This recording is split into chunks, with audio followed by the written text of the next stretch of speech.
Welcome to our video on complexity analysis of algorithms and the powerful concept of big O notation.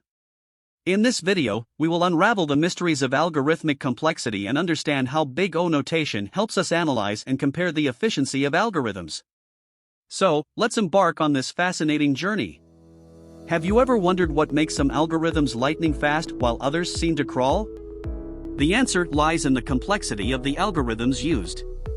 Complexity analysis allows us to measure and understand the performance characteristics of algorithms, helping us make informed decisions in software development. Imagine you have two algorithms that solve the same problem. How do you determine which one is more efficient? This is where complexity analysis and big O notation come into play. Big O notation, in particular, is a powerful tool in complexity analysis. It allows us to express the upper bound or worst-case scenario of an algorithm's time or space complexity. By understanding big O notation, we gain insights into how algorithms scale with larger inputs and can make informed decisions about algorithm selection and optimization. In big O notation, we use mathematical symbols to represent the growth rate of an algorithm's time or space complexity relative to the input size. For example, O of n signifies linear complexity, where the execution time increases linearly with the input size. O of n squared indicates quadratic complexity, where the execution time grows exponentially as the input size increases. In this video, we will explore the essence of algorithms by addressing fundamental questions that arise when dealing with them. How do we go about designing an algorithm for a specific problem? Can every problem be solved algorithmically, and if so, how many different algorithms can exist for a single problem? Moreover, how do we determine the most efficient one? To shed light on these questions, we will delve into an example scenario, finding the maximum element in an array of size n. We will illustrate the typical way of describing an algorithm using pseudocode. Let's consider the following algorithm. Please note that finding the maximum element in an array can also be accomplished by sorting the array in either increasing or decreasing order and selecting the last or first element, respectively. In fact, there exist at least 5 distinct algorithms for solving this problem. Consequently, it is only natural to seek an efficient algorithm. This brings us to the realm of algorithm analysis, where we examine and evaluate the performance characteristics of different algorithms. When comparing different algorithms for a problem, it's important to analyze their time and space complexity. Time complexity is not the actual running time, as it can vary based on the system.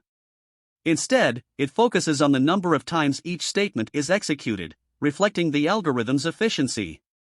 By expressing this step count as a function of the input size, we can identify more efficient algorithms for a given problem. Time complexity can be calculated by following 2 types of methods: step count method and asymptotic notation. What is step count method? In this method, we count the number of times each instruction is executed.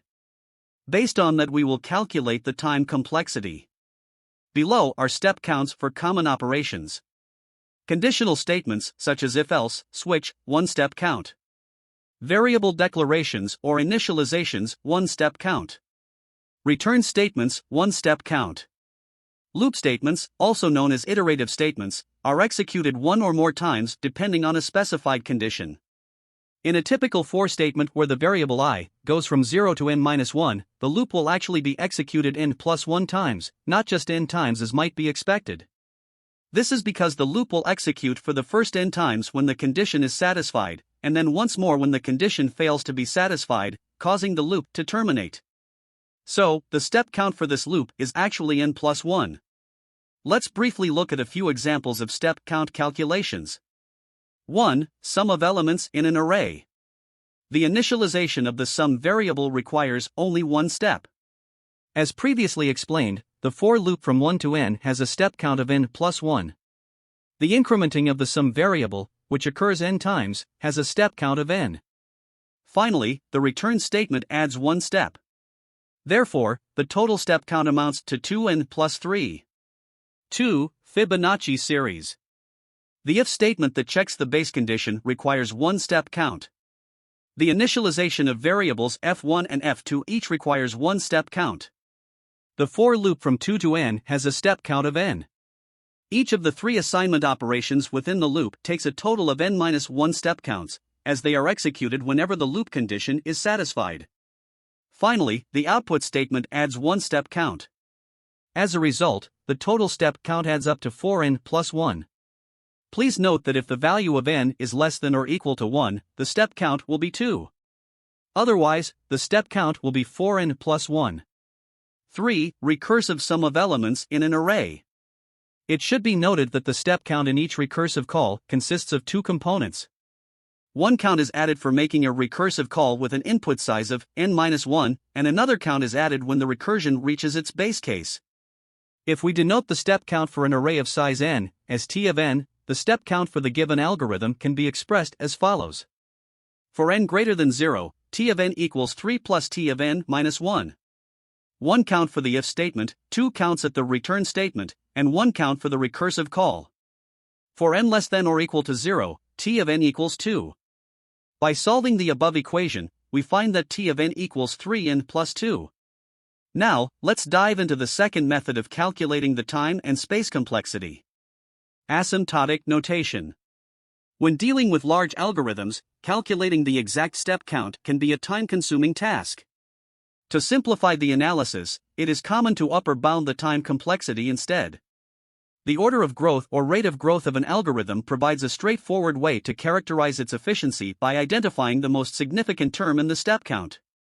For instance, in an algorithm with a step count of 2n squared plus 3n plus 1, the order of growth is primarily determined by the term 2n squared, as n becomes large. The other terms become relatively insignificant as n increases. Asymptotic analysis is a technique that focuses on analyzing that significant term in the step count. In the following section, we will explore some commonly used asymptotic notations in the field. The most popular asymptotic notations are 1. Big O notation, used to express an upper bound on the time complexity as a function of the input size. 2. Omega notation, used to express a lower bound on the time complexity as a function of the input size. 3. Theta notation, used to express a tight bound on the time complexity as a function of the input size. These notations help provide a concise representation of the growth rate and efficiency of algorithms. Big O notation. The tight asymptotic lower bound. The notation f of n equals O of g of n is used to indicate that a function f of n is upper bounded by another function g of n with positive constants c and n naught. Specifically, this means that for all values of n greater than or equal to n naught, f of n is less than or equal to c times g of n. Big O notation is commonly used to represent the upper bounds on the time complexity of an algorithm. It provides a way to analyze the worst-case scenario of an algorithm's performance.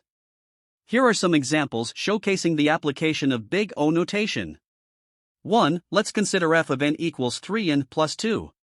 We can observe that 3n plus 2 is less than or equal to 4n for all n greater than or equal to 2. Thus, we can choose c equals 4 and n naught equals 2, with g of n equals n. Therefore, we can conclude that 3n plus 2 equals O of n, and f of n is O of n. Here are additional examples that demonstrate the application of Big O notation and how to determine the asymptotic upper bounds for different functions. In each example, we can identify suitable constants c and n naught that satisfy the inequality defining the asymptotic upper bound. These examples demonstrate the process of determining asymptotic upper bounds using Big O notation. By finding appropriate constants c and n naught, we can establish the upper bound for a given function. It's worth noting that 3n plus 2 also falls under the categories of O of n squared, O of n cubed, O of 2 to the power of n, and O of 10 to the power of n according to the definition. In other words, it can be upper bounded by all of these functions. However, among these upper bounds, O of n is a tight upper bound, while the others are considered loose upper bounds. This raises the question of whether there is a notation that encompasses all of these loose upper bounds. Little o notation. Capturing all loose upper bounds. The asymptotic upper bound provided by Big O notation may or may not be tight in terms of its growth rate. For example, the bound 2n squared equals O of n squared is asymptotically tight, while the bound 2n equals O of n squared is not. To represent an upper bound that is not asymptotically tight, we use O notation, also known as little o notation. Formally, we define f of n equals O of g of n if, for any positive constant c greater than 0, there exists a positive constant, n not, greater than 0 such that 0 less than or equal to f of n, and f of n less than c times g of n, for all n, greater than or equal to n not. It is important to note that in this definition, the inequality holds for any positive constant c greater than 0. This is because g of n serves as a loose upper bound, implying that it is polynomially larger than f of n by a factor of n to the power of epsilon, where epsilon is greater than 0. The contribution of the constant c to the inequality is minimal due to the presence of n to the power of epsilon. This is why the quantifier in little o notation is universal, representing the fact that the condition holds for all choices of c, unlike in big O notation where the condition exists for at least one choice of c. Let's look at a few examples illustrating the concept of little o notation. 1. We have 2n equals O of n squared, but 2n squared is not equal to O of n squared. It is important to note that in this case, n squared is polynomially larger than 2n by a factor of n to the power of epsilon, where epsilon equals 1. 2. In the case of 100n plus 6 equals O of n to the power of 1.2, we can see that n to the power of 1.2 is polynomially larger than 100n plus 6 by a factor of n to the power of epsilon, where epsilon equals 0.2. For any positive constant c, there exists a value, n naught, such that for all n greater than or equal to n naught, the inequality 100n plus 6 less than or equal to c times n to the power of 1.2 holds true. 3. Similarly, for 10n squared plus 4n plus 2 is equal to O of n cubed, we observe that n cubed is polynomially larger than 10n squared plus 4n plus 2 by a factor of n to the power of epsilon, where epsilon equals 1. In O notation, intuitively, the function f of n becomes insignificant relative to g of n as n approaches infinity. This can be mathematically expressed as the limit of f of n divided by g of n approaching 0 as n tends to infinity. Having discussed the concepts of upper bounds using little o notation, let's now explore the asymptotic lower bounds in a similar manner. 2. Omega notation. The tight asymptotic lower bound. The function f of n equals omega of g of n if and only if there exist positive constants c and n naught such that f of n is greater than or equal to c times g of n for all n greater than or equal to n naught. Omega notation is used to represent the lower bounds of an algorithm. It provides insights into the best-case analysis of an algorithm, indicating the minimum efficiency or performance that can be achieved. Here are some examples that demonstrate the application of omega notation and how to determine the asymptotic lower bounds for different functions. In each example, we can identify suitable constants c and n naught that satisfy the inequality defining the asymptotic lower bound. The existence of witnesses that prove the asymptotic lower bounds can be seen through the highlighted values in blue for each assertion. In the first example, for all n greater than or equal to 1, the inequality 3n plus 2 is greater than or equal to n holds true, with the witness c equals 1.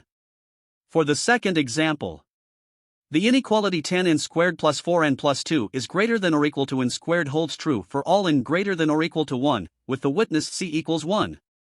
In the third, the inequality n cubed plus n plus 5 is greater than or equal to n cubed holds true for all n greater than or equal to 0, with the witness c equals 1. In the fourth one, the inequality 2n squared plus n log n plus 1 is greater than or equal to 2n squared holds true for all n greater than or equal to 1, with the witness c equals 2.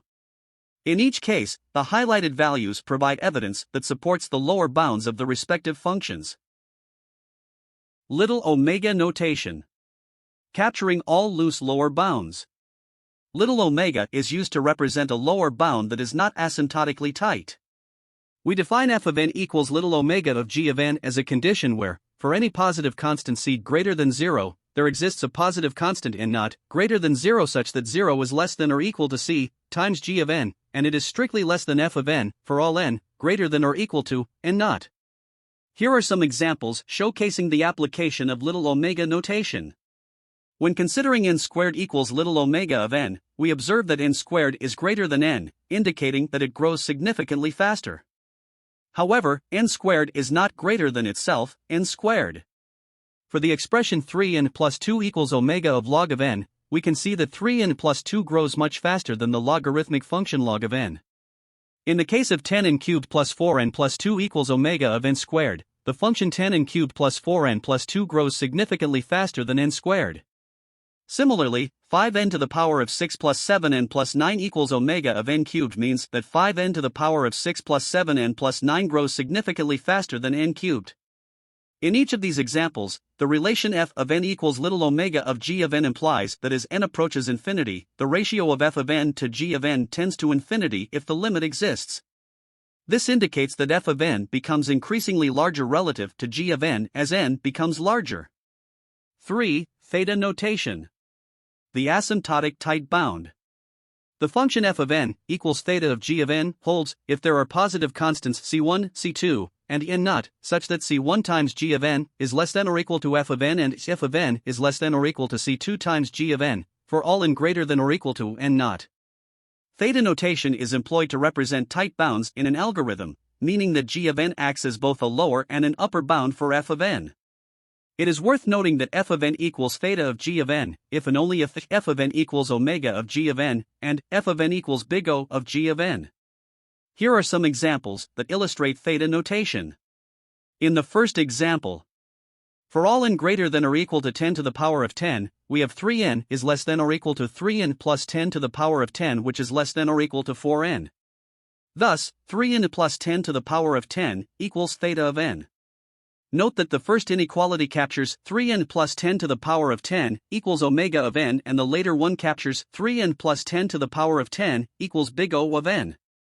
For the second example, for all n greater than or equal to 1, we have 10n squared is less than or equal to 10n squared plus 4n plus 2, which is less than or equal to 20n squared. Therefore, 10n squared plus 4n plus 2 equals theta of n squared.